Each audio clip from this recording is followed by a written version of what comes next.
The first Vethkai boots touched the ice at dawn. Commander Vrexon watched from orbit as his landing craft descended through the endless blizzard. The storms on Aurelius 7 never stopped. Snow fell every hour of every day, driven by winds that could knock a man off his feet. The temperature on the surface was 60 degrees below zero. Vrexon did not care about the cold. His soldiers had heated armor. They had thermal generators.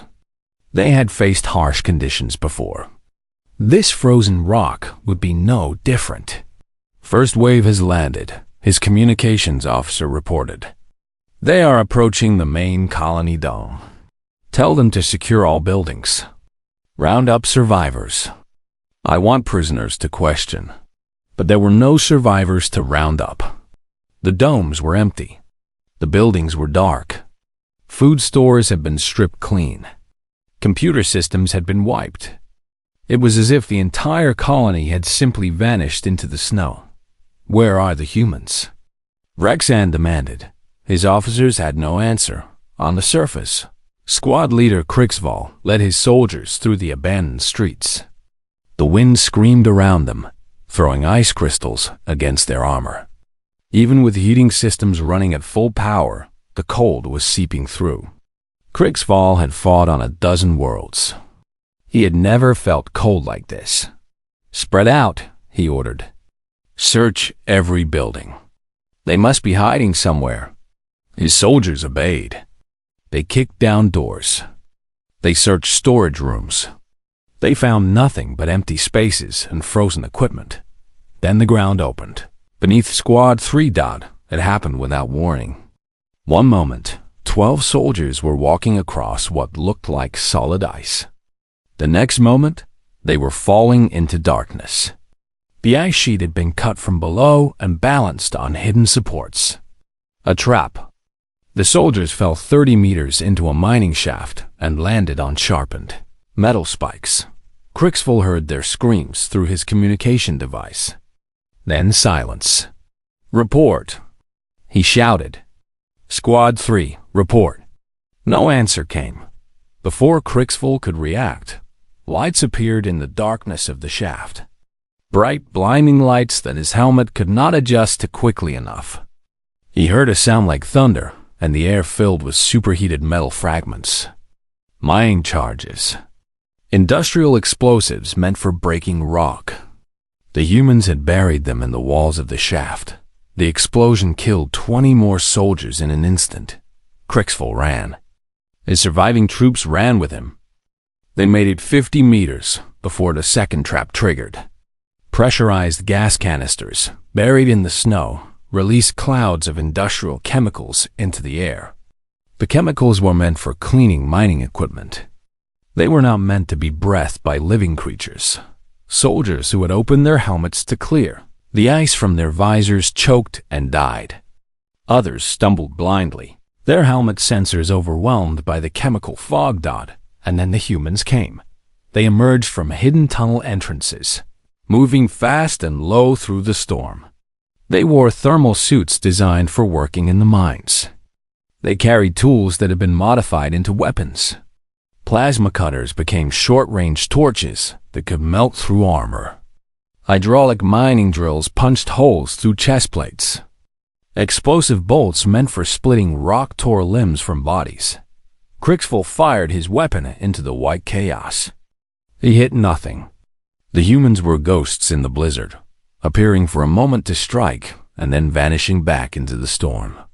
His soldiers fell around him, dragged into the snow by hands that seemed to come from nowhere. He managed to reach a landing craft. He sealed the door and called for immediate extraction. His hands were shaking. Not from the cold. From fear. How many did we lose? Vrexon demanded when Krixval returned to the flagship. The squad leader could barely speak. 247. In less than 1 hour. Vrexon stared at him. This was impossible. The colonists were miners, workers. They had no training, no proper weapons, no military experience. How could they kill 200 soldiers in 60 minutes? They knew the ground, Krixval said, his voice hollow. Every trap was placed perfectly. Every attack came from angles we could not defend. They know that world like we know our own bodies. We are fighting blind, Commander. They can see everything. Vrexon dismissed him with a wave of his clawed hand. He needed to think. He needed to change his strategy. He ordered his remaining ground forces to establish a secure base camp near the main dome. He brought down heavy equipment, sensor arrays, mobile command centers, defensive walls built from prefabricated materials. He would not be caught off guard again. The base camp was completed by nightfall. 600 soldiers stood guard behind walls of metal and energy shields. Searchlights cut through the darkness. Patrol drones circled overhead, scanning for movement. At midnight, the power generators exploded. The humans had dug tunnels beneath the camp. While the Vethkai were building their walls above ground, miners were placing charges below. The explosions destroyed 3 generators and collapsed a section of the camp into a newly dug pit.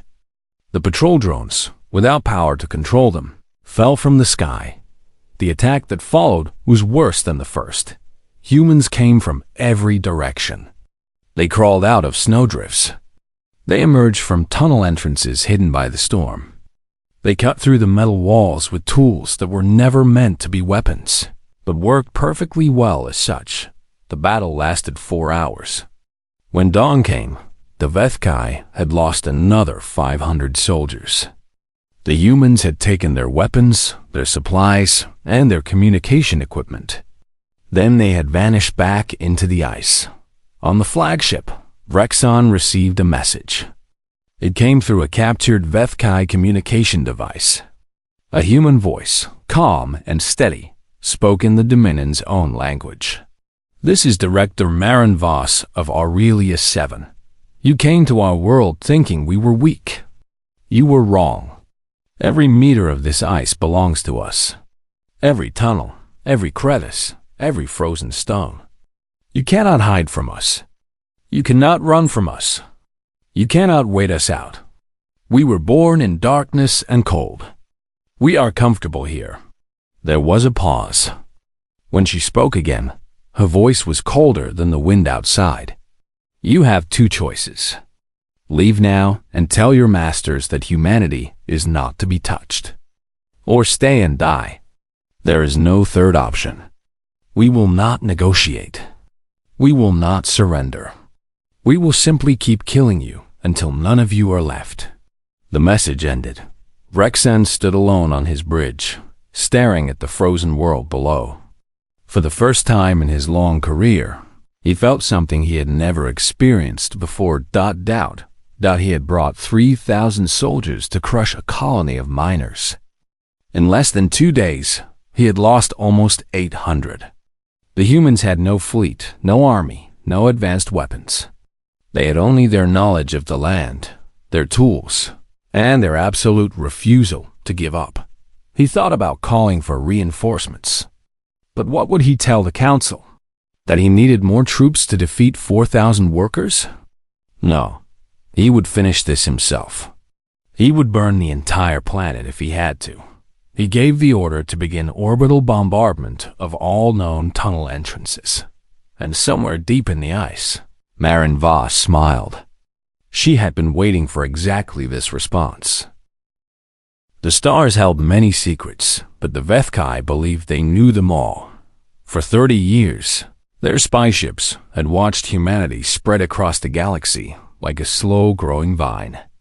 The Dominion's observers recorded everything. They counted ships. They measured weapons.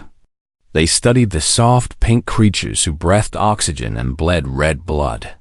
And when the data was complete, the Council of Claws gathered in their great chamber to make a decision. War was coming. Everyone knew it. The humans were expanding too fast, claiming too many worlds, growing too strong. The Dominion had ruled this region of space for 10,000 years. They would not share it with newcomers, but the Council was careful. They were not fools who rushed into battle without thought. They wanted to test humanity first. Find a weak point. Strike once, strike hard, and watch the human alliance crack like thin ice. Fleet Commander Rexan stood before the council, his scales gleaming under the red lights of the chamber. He was tall for his kind, with eyes like molten gold and claws that had torn the throats of a dozen enemy commanders. The council trusted him. He had never failed them. "Show us the target," the High Claw commanded. Rexon touched a control panel, and a hologram appeared in the center of the room. A small gray planet spinning slowly in the void. Ice covered its surface. Storms swirled across its face like angry ghosts. "Aurelius 7, Rexon said. "A mining colony on the edge of human space. Population, 4,200. No military ships. No orbital defenses. No army." The council members leaned forward, their forked tongues tasting the air with interest. "The colonists are miners and engineers," Rexon continued. "They dig metals from the frozen ground. They have families, children. They are workers, not warriors." "And what defends them?" asked the High Claw. "One old patrol ship, 30 years out of date. It could not scratch the paint on my war barges." A low hiss of pleasure spread through the council. This was what they wanted to hear. "Why this world?" Another council member asked. "There are other weak colonies." Rexon smiled, showing rows of sharp teeth. "Because Aurelius 7 is far from help. The nearest human fleet is 8 weeks away. By the time they arrive, there will be nothing left but ashes. The humans will see that we can strike anywhere at any time. Their people will demand protection. Their alliance will argue about resources. Fear will do our work for us." The High Claw nodded slowly. "And the risk?" "There is no risk," Rexon said. "I will take 12 war barges and 3,000 soldiers. We will land, destroy the colony, and leave before anyone can respond. It will be over in hours." The council voted.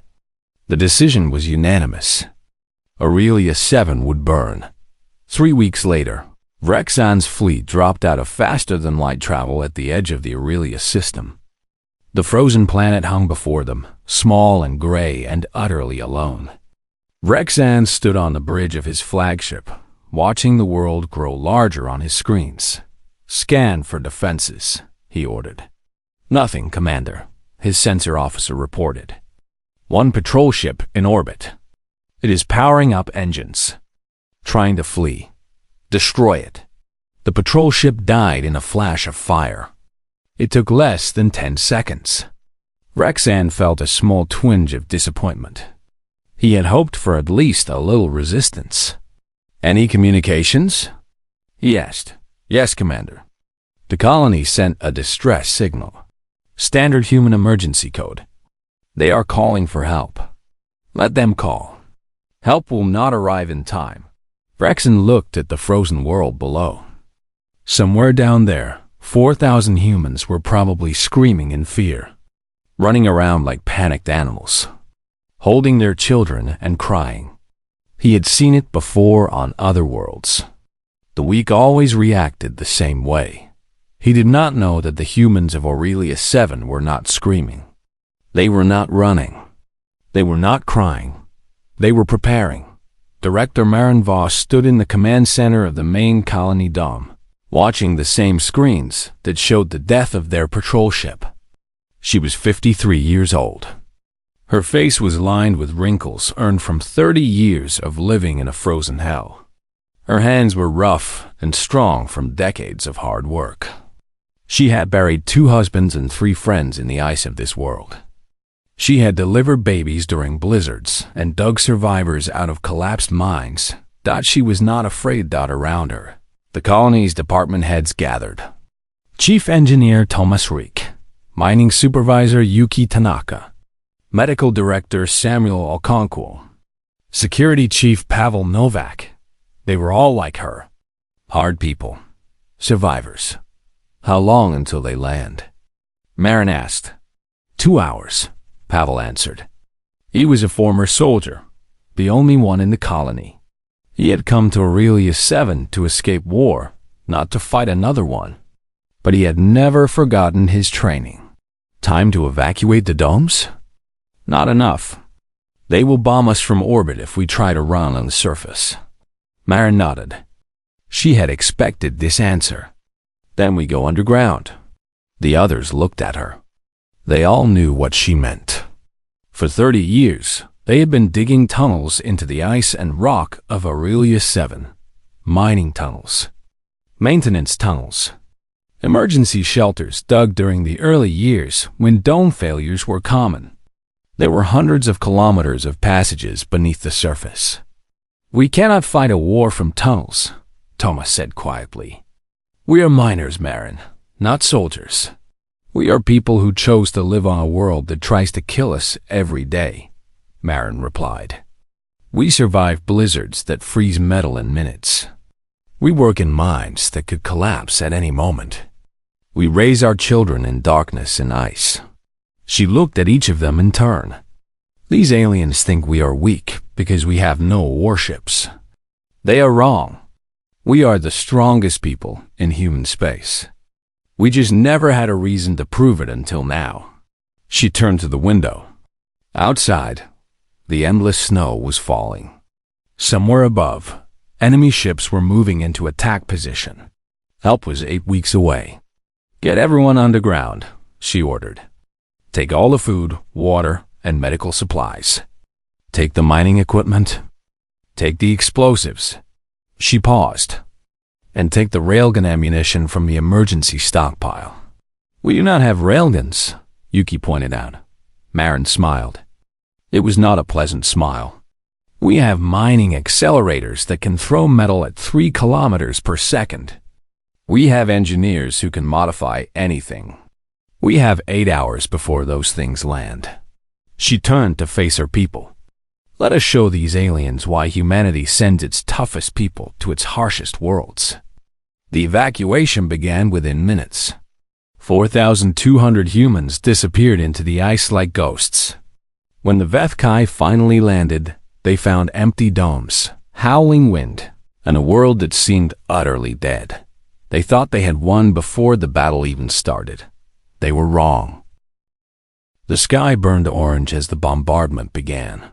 Rexon watched from his command chair as plasma bolts rained down on Aurelia 7. Each shot was powerful enough to vaporize a city block. The tunnel entrances his scouts had identified disappeared in flashes of light.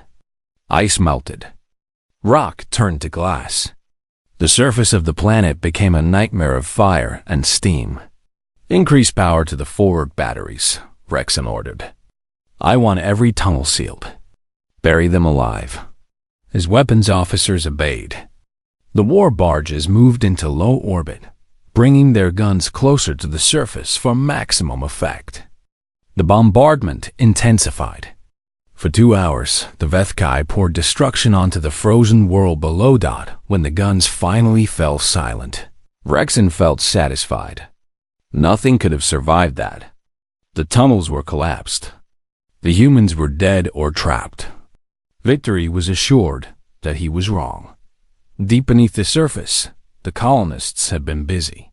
The tunnel entrances Rexon destroyed were decoys. The real network ran much deeper, carved into rock that no orbital weapon could reach. The miners had spent 30 years digging. They knew exactly how deep they needed to go to survive any attack. While the bombardment raged above, Chief Engineer Thomas Rick led his team through passages that did not appear on any map. They carried heavy equipment on their backs, components that had been hidden years ago, stored against a day that everyone hoped would never come. How much time? Marin asked through the communication system.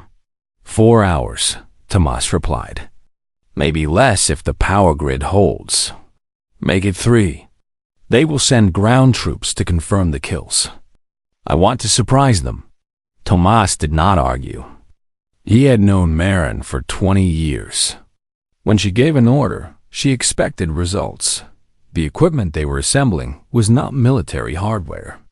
It was mining machinery. Electromagnetic accelerators designed to launch metal canisters into deep rock for sample collection. The canisters were normally filled with sensors and recording devices. They were meant to be recovered later, but the accelerators could launch other things. Heavier things. Faster things. For the past decade, the colony had been producing ammunition. Not guns or bombs, but simple metal slugs. Tungsten rods, dense and hard, manufactured in the colony's foundries as a side project. Nobody had asked questions. On a world this far from civilization, people learned not to ask questions about preparations for emergencies. 3 accelerators rose from hidden silos on the dark side of Aurelia 7's largest moon. They had been placed there 5 years ago, disguised as automated mining stations. Nobody had noticed. Nobody had cared. Who would put weapons on a moon orbiting a worthless mining colony? Humans would. Humans who knew that someday someone might come to take what they had built. Rexon received the first warning 30 seconds before impact. His sensor officer screamed something about incoming objects, but there was no time to react. The first tungsten rod struck his flagship at 3 kilometers per second. The ship did not explode. It simply broke apart. The rod punched through the hull like a needle through paper, tearing through deck after deck before exiting through the other side. Atmosphere vented into space. Power systems failed. The flagship began to tumble. Rexon was thrown across the bridge. He slammed into a wall and felt something crack in his chest. Alarms screamed. Lights flickered. Through the viewport, he saw something impossible. 2 more of his war barges were falling from the sky. The second accelerator had targeted the ship on his left. The rod struck the engine section and triggered a massive explosion as fuel cells ignited. The ship became a fireball that lit up the night side of the planet. The third accelerator hit a vessel that was already trying to flee. The rod caught it in the middle, breaking its spine. The 2 halves drifted apart, spilling bodies and debris into the void. "Get us to higher orbit," Rexon screamed, spitting blood. "Now!" His surviving ship scrambled to escape. They climbed desperately, clawing for altitude, trying to get out of range of whatever had attacked them. The bombardment was forgotten. Survival was all that mattered. On the surface, the colonists watched the burning debris fall from the sky like shooting stars. 3 down, Pavel reported, his voice tight with emotion. 9 remaining. Marin nodded. "Can they fire again?" "Tomas says the accelerators need 2 hours to recharge. We used most of our ammunition in that volley. Maybe enough for 1 more shot. Then we wait." Rexon managed to stabilize his flagship in high orbit. The damage was severe, but not fatal. Life support was functioning. Engines were online. But his pride was shattered beyond repair. He had lost 3 war barges to a mining colony. 3 ships, each carrying hundreds of crew. Gone in seconds. And he still had no idea where the attack had come from. "Find those weapons," he ordered. "Scan every rock in this system. I want them destroyed." His officers worked frantically. It took 6 hours to locate the accelerators on the moon. By then, Rexon had a new problem. His fleet was running low on supplies. The invasion was supposed to be quick. Land, destroy, leave. His ships carried enough food and fuel for 2 weeks of operations. He had already used 3 days. The damage to his vessels meant reduced efficiency. Repairs required materials he did not have, and the humans were still alive. A new message arrived from the surface. "Director Voss again. You are not leaving, are you?" she said. Her voice carried no emotion. She might have been discussing weather patterns. "You cannot go back to your masters and admit that a mining colony destroyed 3 of your warships. Your pride will not allow it." Braxton listened in silence. He hated that she was right. So you will stay, Marin continued. You will try again, and again, and again. And every time you come down to our world, we will kill more of you. We have food for years. Water falls from the sky. Our power comes from the planet itself. We can wait forever. A pause. Can you? Rexon ended the transmission. He turned to his remaining commanders. We will starve them out, he said. Block all communications. Prevent any ships from entering or leaving the system. Eventually, they will run out of something. Medicine, spare parts, hope. Then we will finish what we started. The siege of Aurelia 7 began. For the next 2 weeks, the HFY fleet held position in high orbit. They destroyed the accelerators on the moon. They shot down every drone the colonists launched. They blocked all signals leaving the system, but they could not land. Every attempt was met with ambushes, traps, and casualties. The humans had turned their entire world into a fortress. Every tunnel was defended. Every approach was mined. The cold was an enemy that never slept, killing soldiers whose heating systems failed. Rexon watched his supplies dwindle. He watched his soldiers grow weak from poor nutrition. He watched the frozen planet below and felt something he had never felt before in battle. Despair. The humans were not supposed to be like this. They were soft creatures from warm worlds. They were weak. Everyone knew they were weak, but the people of Aurelia 7 had never been weak. They had simply been too busy surviving to prove otherwise. Now they had a reason to fight. And they were proving that the strongest humans in the galaxy were not the ones with the biggest armies. They were the ones who chose to live in hell. Weeks turned into a nightmare that would not end. The HFY fleet hung in orbit like wounded birds, unable to leave, unable to win. Commander Rexon had stopped sleeping. Every time he closed his eyes, he saw the faces of dead soldiers. Every time the alarm sounded, he expected another attack from weapons he could not see. On the 34th day of the siege, his supply officer delivered news that made his blood run cold. We have enough food for 18 more days, the officer reported. After that, we begin rationing. After 30 days, we start losing soldiers to starvation. Rexon stared at the frozen world below. The colonists were still alive down there. Still fighting. Still refusing to die. What about hunting?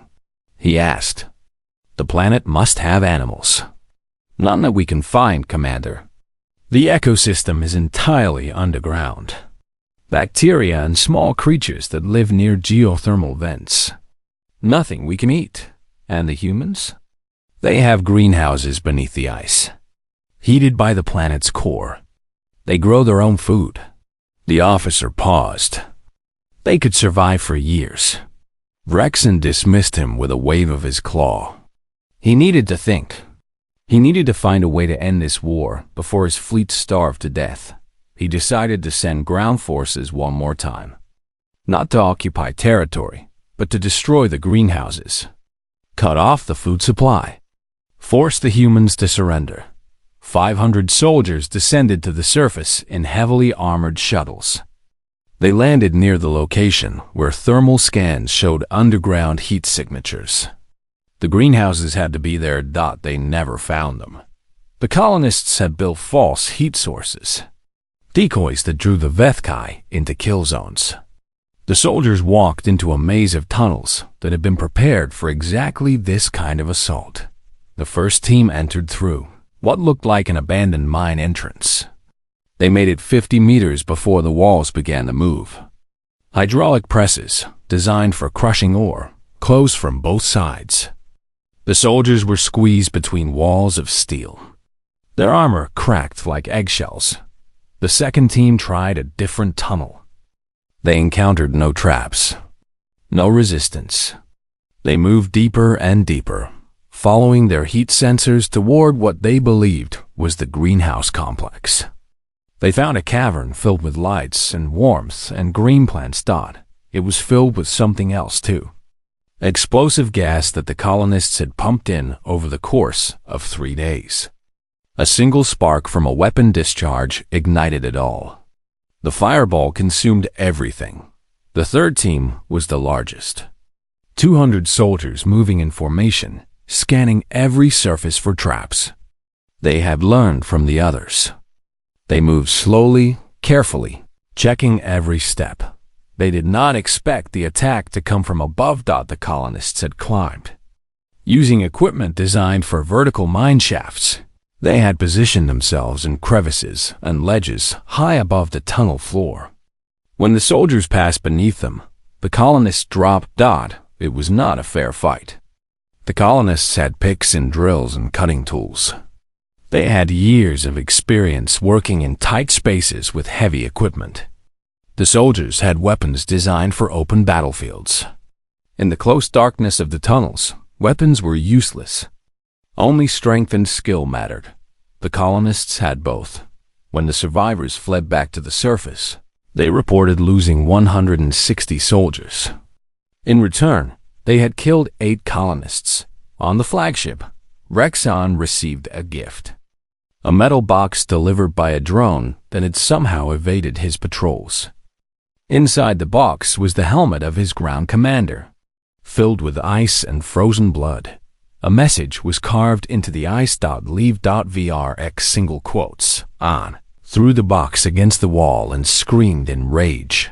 That night, he made a decision that would haunt the Dominion for generations.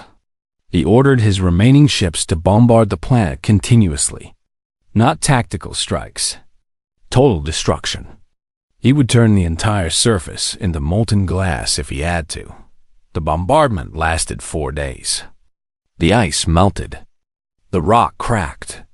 Vast sections of the surface collapsed into underground caverns. It was the most destructive attack Rexon had ever ordered. When the guns fell silent, his sensor officers reported no life signs on the surface. "They are dead," his first officer said, relief flooding his voice. "It is over."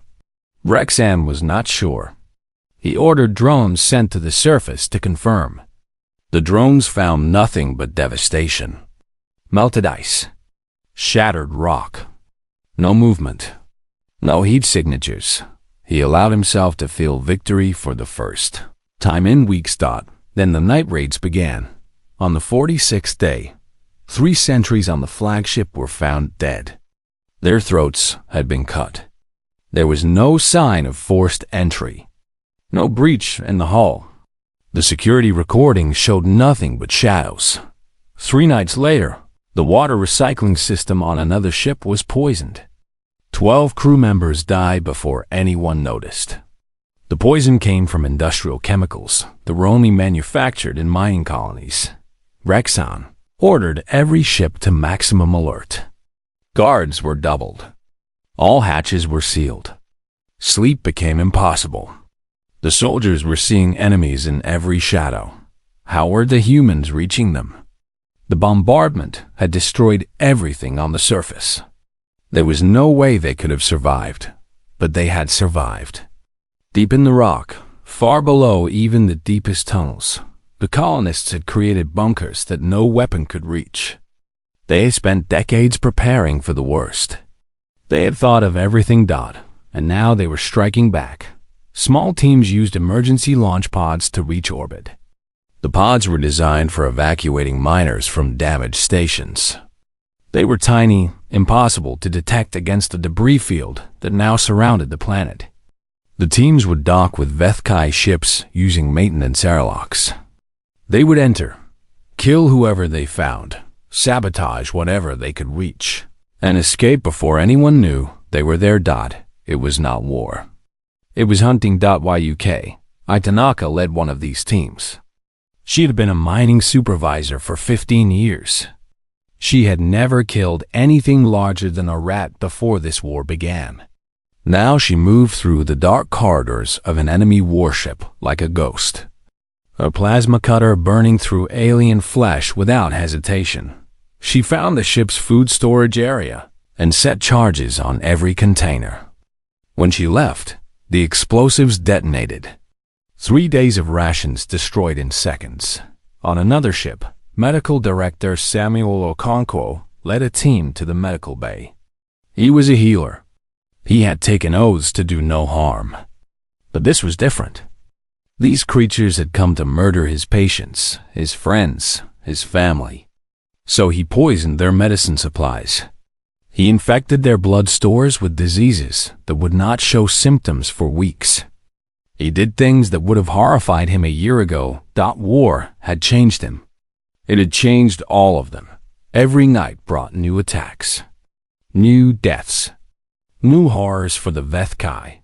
On the 58th day, Commander Vrexon called a meeting of his remaining officers. Only 4 ships were still fully operational. The others were damaged, poisoned, or too short on crew to function properly. "We must leave," his first officer said. The words were treason, but nobody argued. They were all thinking the same thing.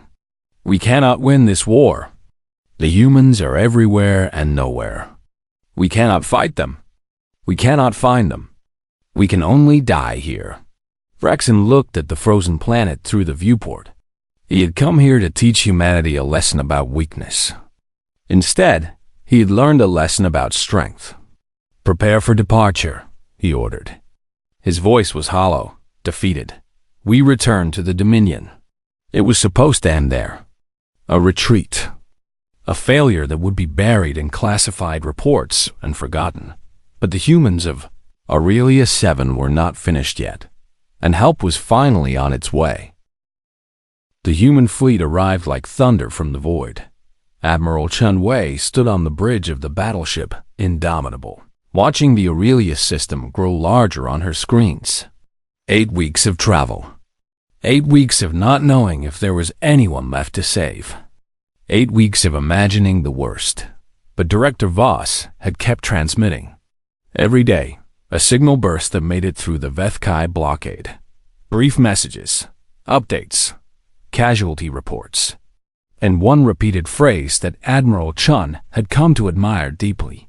"Still here, still fighting." "How many enemy ships?" she asked. 9 remain in system, her tactical officer reported. 4 are fully operational. The others show significant damage. "And our colonists, underground?" Director Voss reports approximately 3,400 survivors. They have taken casualties, but their infrastructure is intact. 3,400. More than half the original population had survived 2 months of siege against a force that should have crushed them in hours. Admiral Chun felt a surge of pride that surprised her with its intensity. "Open a channel to the enemy fleet." The communication screen flickered. Commander Vrexon appeared, looking nothing like the proud conqueror who had begun this invasion. His scales were dull. His eyes were hollow. He had aged decades in weeks. "Commander Vrexon of the Vethkai Dominion," Admiral Chun said. "This is Admiral Chun Wei of the United Human Navy 3rd Fleet. You have attacked a human colony without provocation and murdered human citizens. You will surrender your vessels immediately or be destroyed." Vrexon laughed. It was a broken sound. "Surrender? So you can execute us?" "I think not, Admiral. We will fight. You have 4 working ships. I have 23. Your crews are starving. Mine are fresh. Your soldiers have been dying for 2 months. Mine are eager for battle." Chun leaned forward. "But more importantly, Commander, you are trapped between my fleet and a world full of people who have been waiting for this moment. People who have lost friends and family to your attack. People who want nothing more than to watch you burn." She paused. "Surrender now, and I will guarantee your safety and the safety of your crews. You will be treated as prisoners of war under human law. Refuse, and I will not need to destroy you myself. I will simply stand aside and let the colonists finish what they started." Vrexon looked at something off-screen. Probably the planet below. Probably thinking about all the humans who were even now preparing for one final attack. "What guarantee do I have that your promise will be kept?" You have my word as an officer of the United Human Navy, and you have the testimony of Director Maren Voss, who has agreed to spare your life in exchange for your complete cooperation." Another pause. Rexon's claws twitched. "Very well," he said finally. "I surrender." The Vethkai ships powered down their weapons. Human boarding parties secured each vessel. The surviving soldiers were brought aboard transport ships, where medical teams treated their injuries and malnutrition. It was more kindness than they had shown to anyone on a URELIUS-7. Admiral Chun descended to the surface herself, taking a shuttle through the devastated atmosphere to the coordinates Director Voss had provided.